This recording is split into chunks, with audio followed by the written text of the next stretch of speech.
अस्सलाम वालेकुम, आदाब। आज के लेक्चर में आप सबका खैर मकदम है। मैं आपकी खिदमत में MIL उर्दू, जिसका फुल फॉर्म है मॉडर्न इंडियन लैंग्वेज, लेकर हाजिर हुई हूँ। ये पेपर हमारे वेस्ट बंगाल स्टेट यूनिवर्सिटी के सिलेबस के मुताबिक 4th सेमेस्टर में शामिल किया गया है। ये पेपर BA, BCom, BSc सभी के लिए है और इसका सिलेबस और क्वेश्चन पैटर्न भी सेम होता है।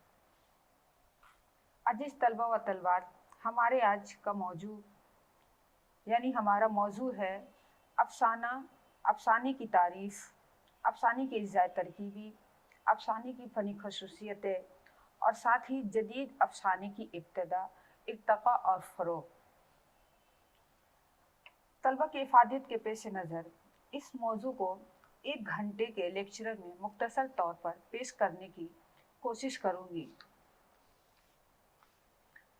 आइए सबसे पहले हम अफसाने अफसाना क्या है, अफसाने की तारीफ़ जानते हैं। अफसाना वह मुख्तसर कहानी जो एक नशिस्त में पढ़ी जा सके अफसाना कहलाती है, या वह कहानी जिसमें ज़िंदगी के किसी एक पहलू या वाक़े को पेश किया गया हो, उसे अफसाना कहा जाता है। अफसाना उर्दू अदब की एक मारूफ सिन्फ है। उर्दू अदब में अफसाना अंग्रेज़ी ज़बान व अदब के वसीले से आया। इसके इब्तदाई तजुर्बे एडगर एलन पो ने किए और इसको फ़न के दर्जे पर चेखोव और मोपाशा ने पहुँचाया।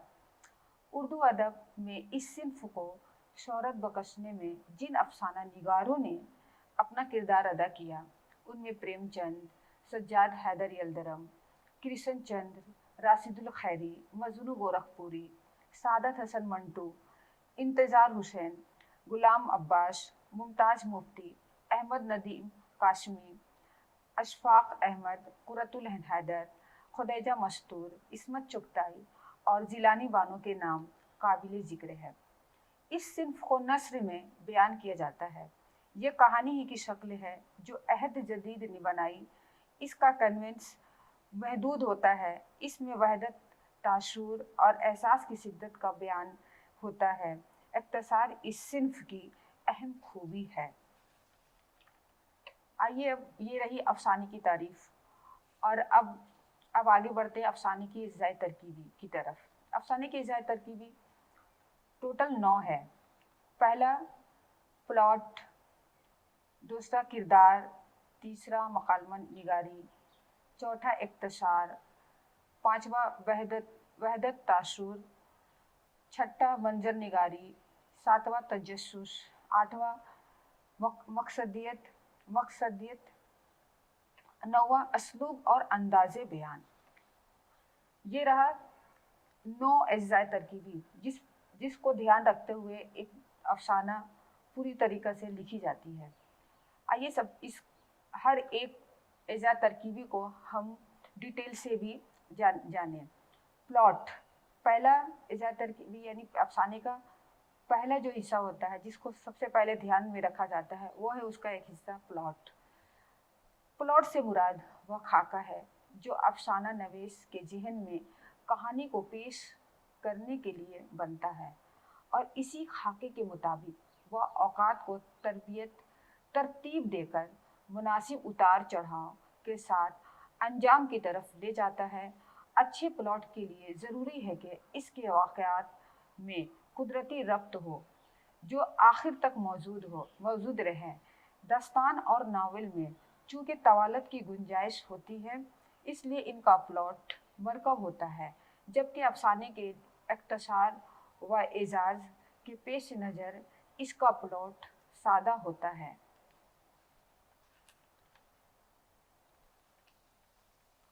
दूसरा किरदार अफसाने में आने वाले अशख़ास किस्सा जो वाक़यात को अंजाम की तरफ ले जाते हैं, किरदार कहलाती है। नावल की तरह अफसाने में भी किरदार निगारी बड़ी अहमियत की हामिल होती है। افسانہ نگاری زندگی سے متعلق ایک مختصر سی کہانی ہوتی ہے، اس لیے اس میں کردار بھی افسانی زندگی کے خصائص اور انسانی اخلاقی و عادات کے مالک ہونا ضروری ہے، اور افسانے میں ان کا عمل، طرز گفتگو، نشست و برخاست، غرض یہ کہ ان کا ہر فعل، قول اور رد عمل فطرت انسانی کے مطابق ہونا لازمی ہے۔ تیسرا، مکالمہ نگاری۔ ناول کی طرح افسانے میں بھی مکالمہ بڑی اہمیت کا حامل ہوتا ہے۔ افسانے میں خاص طور پر کرداروں کے بارے میں ہمیں آگاہی مکالمے کے ذریعہ ہی ہوتی ہے۔ ہم کرداروں کی باتوں اور اس کے اقوال سے ہی ان کے بارے میں کچھ جانتے یا جان سکتے ہیں۔ اکثر اوقات افسانہ مکالمے کے ذریعہ ہی اپنا سفر طے کر کے انجام کی طرف آتا ہے۔ اس اعتبار سے افسانے کے مکالمے چست، سادہ، فطری، دلچسپ اور موزوں ہونا ضروری ہے۔ اختصار۔ افسانے کی سب سے بڑی خوبی اس کا اختصار ہے۔ چونکہ اس میں کہانی مختصر ہوتی ہے، اس لیے افسانہ نویس کو بعض اوقات اشاروں کنایوں سے کام لینا پڑتا ہے۔ داستان یا ناول کی طرح واقعات کی تفصیل بیان کرنے کی یہاں قطعی گنجائش نہیں ہوتی، اس لیے افسانہ نگاری بلیغ اشاروں سے کام لیتا ہوا آگے بڑھتا ہے۔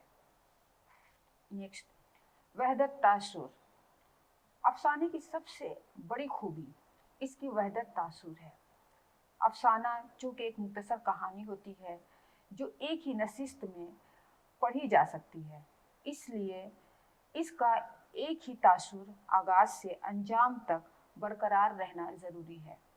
اس مقصد کے حصول کی خاطر افسانہ نگار زندگی کا صرف ایک ہی پہلو یا کسی کردار کی زندگی کا صرف ایک رخ ہمیں دکھاتا ہے، اور اسی ایک رخ سے تعلق رکھنے والے مختصر واقعات اختصار و جامعیت کے ساتھ پیش کرتا ہے۔ افسانے میں زمان و مکان کی وحدت بھی ضروری ہے، یہ بھی وحدت تاثر میں اہم کردار ادا کرتی ہے۔ نیکسٹ، منظر نگاری۔ افسانے میں منظر نگاری افسانے کی تاثر کو زیادہ کرنے اور دلچسپی کا باعث ہوتی ہے۔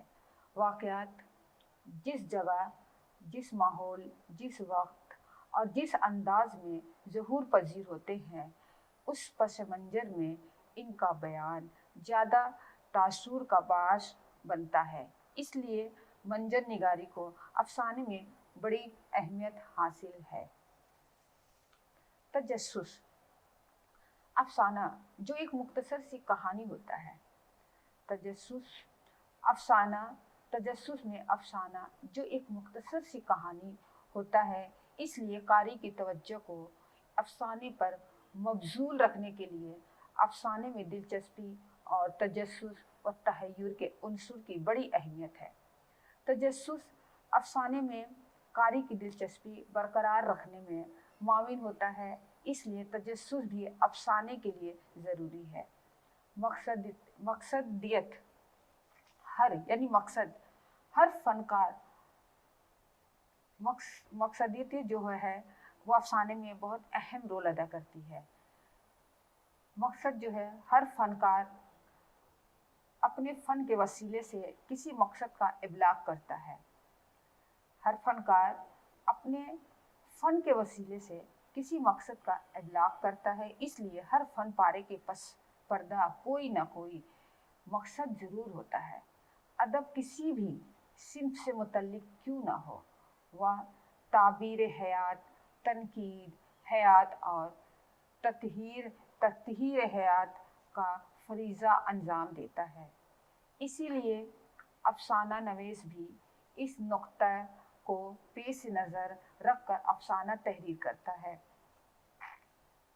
اور افسانے کا لاسٹ اجزائے ترکیبی اسلوب اور انداز بیان جو نہایت ہی اہم ہوتا ہے ایک افسانے کو لکھنے میں۔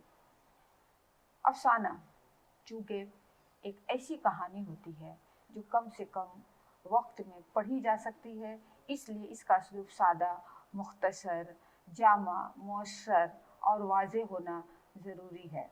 افسانے کی زبان جس قدر آسان، سلیس اور عام بول چال کے قریب ہوگی، افسانہ اسی قدر زیادہ خوبصورت، جاذب نظر اور کامیاب تصور کیا جائے گا۔ یہ رہا افسانے کی تعریف، اس کی اجزاء ترکیبی۔ جیسا کہ ہمارے پیپر 4th سیمسٹر جو MIL اردو ہے، اس میں جدید فکشن کو شامل کیا گیا ہے۔ جدید فکشن یعنی اس میں آپ کا افسانہ، ناول، ڈرامہ، یہ تینوں حصے شامل ہیں۔ لیکن آپ کے اس نصاب میں جو شامل کیا گیا ہے وہ ہے جدید افسانہ۔ میں نے افسانے کی تعریف اور اس کی اجزاء ترکیبی اس لیے پہلے بتایا کیونکہ جدید افسانے کو جاننے سے پہلے ہمیں افسانے کی تعریف اور اس کی اجزاء ترکیبی بھی جاننی بہت ضروری ہے۔ اب آگے بڑھتے ہیں کہ یہاں تک کہ ہمیں اتنا سمجھ میں آ گیا کہ افسانہ کیا ہے اور افسانے میں کیا کیا چیزوں کا دھیان رکھنا پڑتا ہے، جو ایک اجزاء ترکیبی ہے، جو اجزاء ترکیبی کو ساتھ میں لے کر کے جتنی اجزاء ترکیبی ہے ان سب کو مد نظر رکھتے ہوئے پورے افسانے کو لکھا جاتا ہے، تب جا کر کے ایک افسانہ کمپلیٹ ہوتا ہے۔ اب آتے ہیں جو ہمارے نصاب میں شامل ہے، یعنی جدید افسانہ۔ یہ بھی ہے اردو افسانے کی تعریف اور افسانے کی اجزاء ترکیبی، خصوصیت، فن، یہ بھی آپ کو پڑھنا ہے۔ اور ساتھ ہی جدید افسانہ یعنی جدید کیا ہے، جدید افسانہ کیا ہے، جدید افسانے نگار کون کون سے ہیں، کس طرح سے جدید افسانے کا آغاز ہوا اور اس کا فروغ ہوا۔ آئیے ہم اس کو بھی پڑھیں اور جانیں۔ جدید افسانے کے آغاز کی طرف بڑھنے سے پہلے ہم یہ جان لیں کہ جدید کیا ہے۔ جدیدیت دونوں ایک ہی ہے، تو آگے ہم جانتے ہیں کہ جدیدیت کیا ہے۔ آئیے ہم دیکھتے ہیں۔ جدیدیت ایک کثیر الجہت اصطلاح ادب و شعر ہی نہیں۔ جدیدیت ایک کثیر الجہت اصطلاح ادب و شعر ہی نہیں، اردو میں یک تحریک کی شکل میں اب ختم ہونے کے در پہ ہے۔ ہندوستانی ادب اور خاص طور سے اردو میں یہ اس وقت آئی جب مغرب میں یہ چراغ سحری بن چکی تھی۔ اس کی مختلف تشریحات و تعبیریں ہیں، اس لیے اسے ماڈرنزم کے بجائے بہت سے ناقدین ادب نے اسے ماڈرنزمز کے نام سے جانا۔ اتنا ضرور ہے کہ اس کا خمیر وجودیت کے فلسفے سے تیار ہوا تھا، جس میں معروضیت سے انکار کرتے ہوئے داخلیت پر زور دیا گیا، سماج سے زیادہ فرد کی بے پناہ صلاحیتوں پر زور دیا گیا۔ ایک طرح سے اس میں فرد اور سماج کے فلسفے پر تنقید ملتی ہے، جہاں سماج سے اہم افراد کو سمجھا گیا، جبکہ ہم سبھی جانتے ہیں کہ فرد اور سماج میں سے نہ ہم فرد کو اہم مان سکتے ہیں اور نہ محض سماج کو۔ فرد اور سماج کا ایک دوسرے کا تکملہ ہے۔ میں اپنی بات کی وضاحت کے لیے یہاں اردو کے چند اہم منقع کی تعریفیں نقل کرنا چاہوں گی تاکہ یہ پتہ چل سکے کہ جدیدیت کی کتنی اور کیسی تعبیریں کی گئی ہیں۔ بقول یوسف جمال خواجہ اپنے مضمون میں لکھتے ہیں، لفظ جدید یا جدیدیت حسب جیل معنوں میں استعمال کیا جاتا ہے۔ پہلا، خالص تاریخی مفہوم۔ اس کے مطابق 19ویں صدی سے اور آج گزشتہ کل سے زیادہ جدید ہے۔ اس استعمال میں تمام دوسری کیفیات کو نظر انداز کیا جاتا ہے۔ دوسرا، लघवी मफहूम। इसके मुताबिक हर वह चीज़ या पहलू जो मरवज़्ज़ फैशन है जदीद कहा जाएगा, वह पसंदीदा हो या नापसंदीदा। लघवी मफहूम तारीखी मफहूम से करीब ज़रूर है, मगर बयीना वही है। तीसरा, ठोस बयानिया इस्तेमाल। पहला था खालिस तारीखी, दूसरा लघवी मफहूम, तीसरा ठोस बयानिया इस्तेमाल। इसके मुताबिक हमें दो पहलुओं को नज़र में रखना पड़ता है। पहला, ज़हन का एक मखसूस रवैया, दूसरा एक निज़ाम फ़िक्र या निज़ाम इक़्तिदार जो हमारे अहद के फ़िक्री पैमाने से मुतल्लिक है। पहला, ज़हन का एक मखसूस रवैया, दूसरा एक निज़ाम फ़िक्र या निज़ाम इक़्तिदार को हमारे अहद के फ़िक्री पैमाने से मुतल्लिक है। चौथा, कद्र के तायुन का खालिस या मिला जुला मफहूम। किसी चीज़ की कद्र के तायुन के मिला जुला मफहूम चंद मखसूस खसूसियात के बयान में मुज़मिर होता है। जिस तरह इस बयान में है कि नेहरू ज़ाविया नज़र बहुत ही जदीद था। नेहरू ज़ाविया नज़र बहुत ही जदीद था। अब आइए देखते हैं शमसुल रहमान फारूकी की क्या राय है। जदीदियत की तारीफ इस तरह करते हैं, अगर जदीदियत बगावत या इनहराफ का दूसरा नाम है तो इनहराफ तो हर अहद में हुआ, लिहाजा कहेंगे कि जदीदियत न सिर्फ इनहराफ बल्कि कदीम की तनशीख का नाम है। कदीम की ये तनशीख जब हुई तो हम अस्र ज़हन को हैरत नहीं हुई, क्योंकि हर अहद में अदीब मकदूर भर नहीं बातें कहते आए थे, लेकिन अदब के आइंदा मुअर्रिख की नज़र में ये तनशीख एक हैरत अंगेज़ और अज़ीमुश्शान हादसा करार पाई, क्योंकि इससे पहले इनहराफ और तनशीख तारीख़ अदब में कोई अदीमुल मिसाल हादसा नहीं। अदीमुल मिसाल हादसा ये है कि इस तनशीख का खुलकर इजहार हुआ और जदीदियत वजूद में आई। ये तो रहा जदीद या जदीदियत की तारीफ और हमारे नाक़दीन की राय।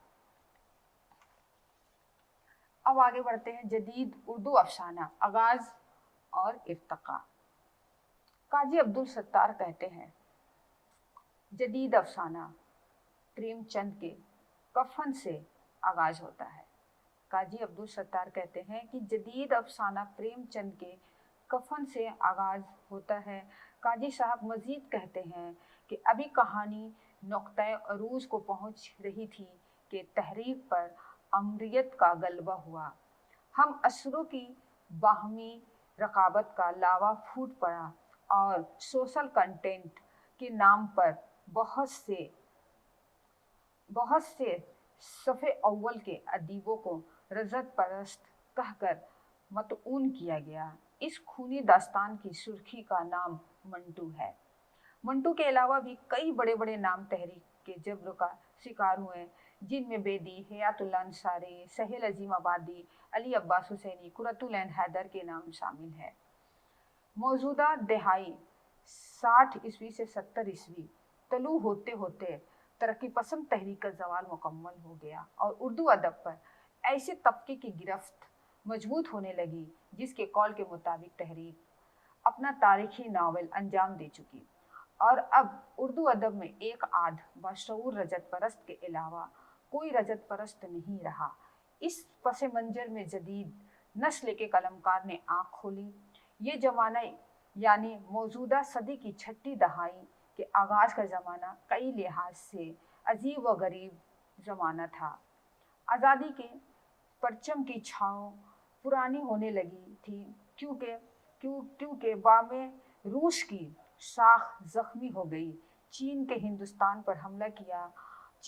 हिंदुस्तान पर हमला किया और जैसे एक ही झक्कड़ में सोशलिज्म से सईफ़ों के औराक बिखर गए। तकदीस का शक्ल काला हुआ हो गया और तहरीक जो अब एक रवायत बन चुकी थी और सड़ गई। तरक्की पसंदी के तमगे और रजत परस्ती के ताजियाने बेमाने हो गए और तरक्की पसंद तहरीक की तनकीदी हुर्मत मुस्तबा हो गई। 1955 ईस्वी के आसपास उर्दू अफसानों की दुनिया में बुनियादी तौर पर एक तब्दीली देखने को मिलती है। उस दौर में अफसाना निगारों ने मरवजा साचो प्लॉट और किरदार निगारी के बंधे टके असूलों से अनराफ किया। ये इर्तका का एक नया मसला था।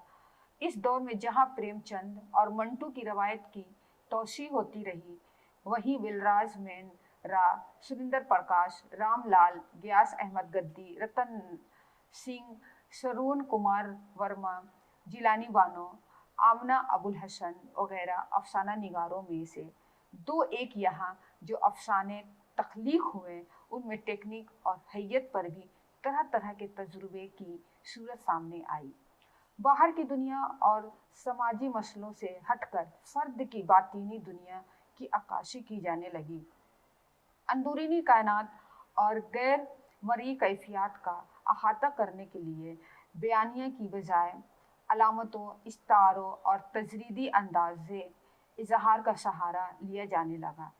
इस दौर में बहुत सारे अफसाने महज फैशन के तौर पर भी लिखे गए, जिनमें जिंदा रहने की कोई सलाहियत नहीं थी, लेकिन कुछ लोगों ने ऐसी फनकारी भी दिखाई कि शायरी में अदब के बड़े बड़े उलमा भी खो गए, और जब शऊरी तौर पर उन्होंने इनका जायज़ा लिया तो इन्हें एहसास हुआ कि अफसाने का ये फ़न कब्ल से कहीं ज़्यादा हसीन है।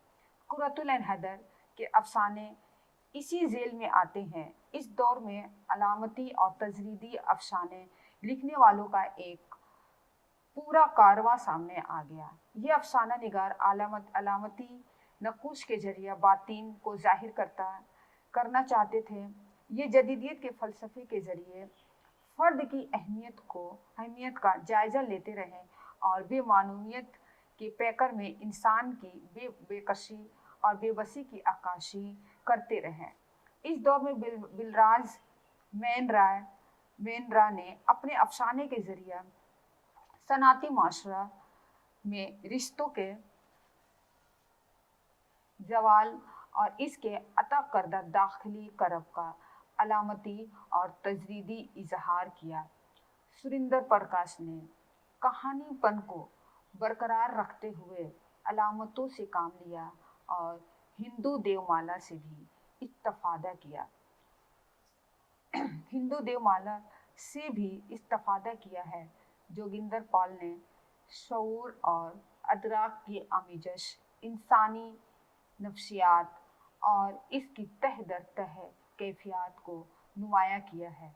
इसी दौर में बिलराज कोमल, कुमार पाशी, कलाम हैदरी, कमर हसन, रतन सिंह, गयास अहमद गद्दी, अहमद यूसुफ वगैरह ने भी कामयाब इस्ताराती और तजरीदी अफसाने लिखे हैं। बिलराज कोमल और कुमार पाशी तो समाजी इब्तिजाल की कहानियाँ गढ़ते रहे।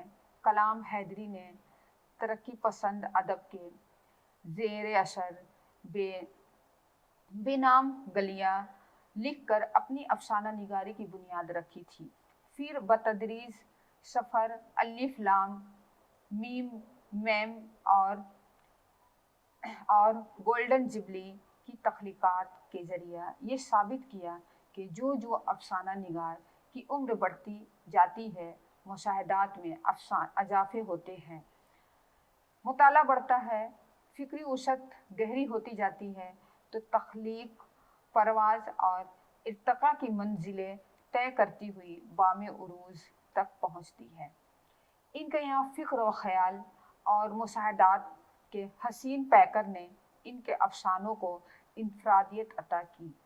इनके अफसाने किसकी कहानी, अलिफ लाम मीम और मुट्ठी खासे अहम अफसाने हैं जो उर्दू अफसानों की दुनिया में अहम इजाफे कहे जा सकते हैं।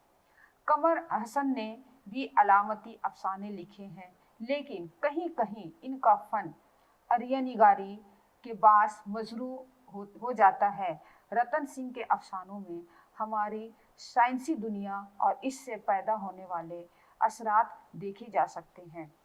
احمد یوسف نے روایت سے رشتہ قائم رکھتے ہوئے کچھ علامتی اور استعاراتی افسانے لکھے ہیں جو کافی متاثر کرتے ہیں۔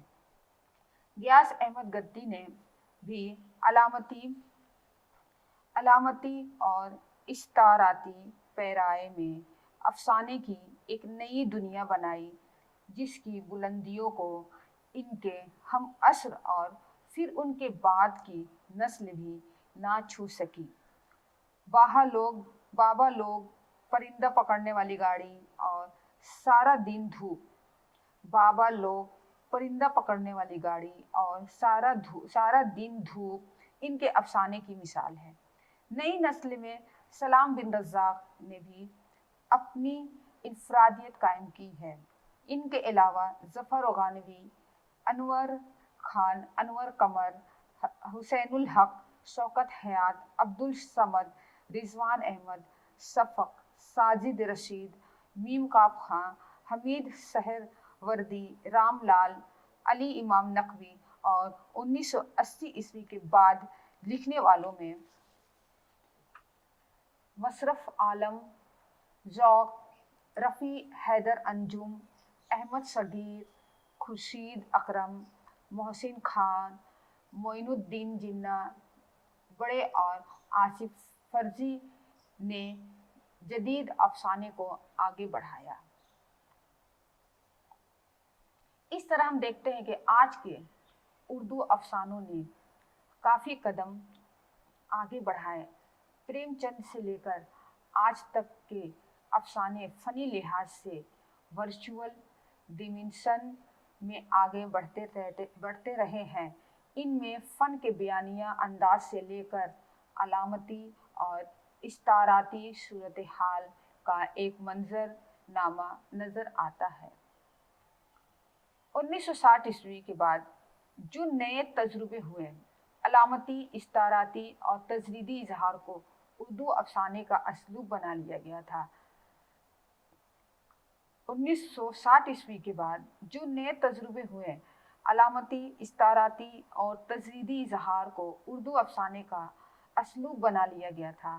اس ضمن میں قرۃ العین حیدر نے ورجینا وولف سے متاثر ہو کر شعور کی ٹیکنیک پر افسانے لکھے۔ پت جھڑ کی آواز ان کی فنکاری کی بہترین مثال ہے۔ اسی علامتی اور استعاراتی انداز کے افسانے لکھنے والے میں جوگندر پال نے تجریدی کہانیاں لکھی، انور سجاد نے علامت نگاری اور تجریدیت کا ملا جلا تجربہ کیا، بلراج میں رائے نے علامت نگاری کے منفرد سلیقہ کے ساتھ پیش قدمی کی۔ اس نوعیت کے افسانہ نگاروں میں سریندر پرکاش، کلام حیدری، غیاث احمد گدی، ظفر غانوی، رشید امجد، احمد یوسف، شوکت حیات وغیرہ کو شامل کر سکتے ہیں۔ ابھی حالیہ تجربوں کے تحت افسانوں کی حیت نے بھی ایک نئی صورت اختیار کی ہے، وہ یہ کہ اردو افسانے تجریدیت اور علامت نگاری سے ہٹ کر ڈائریکٹ بیانیہ کی طرف لوٹے ہیں۔ اس نوعیت کے افسانہ نگاروں میں مشرف عالم ذوق، احمد صغیر، محسن خاں، رفیع حیدر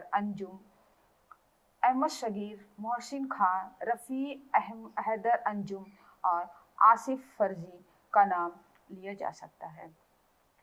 یہ رہا افسانے کی تعریف، یعنی افسانہ کسے کہتے ہیں، افسانے کی اجزائے ترکیبی کیا کیا تھے، افسانے کی اجزائے ترکیبی ٹوٹل اس کے بارے میں بھی ہم نے ڈیٹیل سے بتایا، اور ساتھ ہی جدید کیا ہے، جدیدیت اور اردو افسانے کا آغاز و ارتقاء اور فروغ۔ جہاں تک مجھے لگتا ہے کہ میں نے جو آپ لوگوں کو بتایا وہ آپ لوگوں کو سمجھ میں آ جائے گی۔ اب جو ہے میں دوسرے یہ جو پیپر ہے یہ بہت ہی اہم پیپر ہے، اور اس پیپر کو ابھی اور بھی بہت سے جو مجھے آپ کو بتانا ہوگا۔ بس اس چھوٹے سے اس مختصر طور پر میں نے افسانے اور جدید افسانے کو بتایا ہے۔ نیکسٹ کلاس میں میں اس ٹاپک کو اور بھی बड़ा करके बताऊंगी।